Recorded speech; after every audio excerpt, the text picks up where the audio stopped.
छोटी माई के बरत करबे बेर मानलू न बात अपन प्यारी के। छोटी माई के बरत करबे बेर मानलू न बात अपन प्यारी के। अभी आप सुन रहे हैं मादर्शी माँ दुर्गा की स्तुति।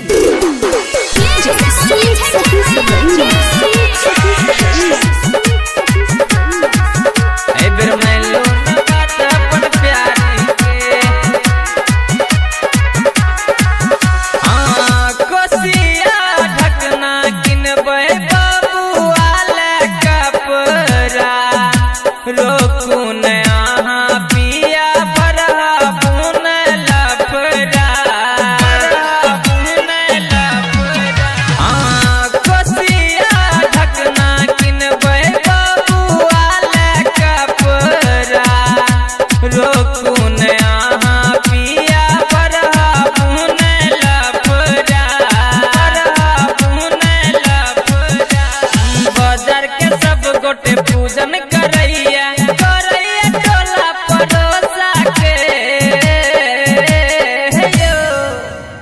छोटी माई के बरत करबे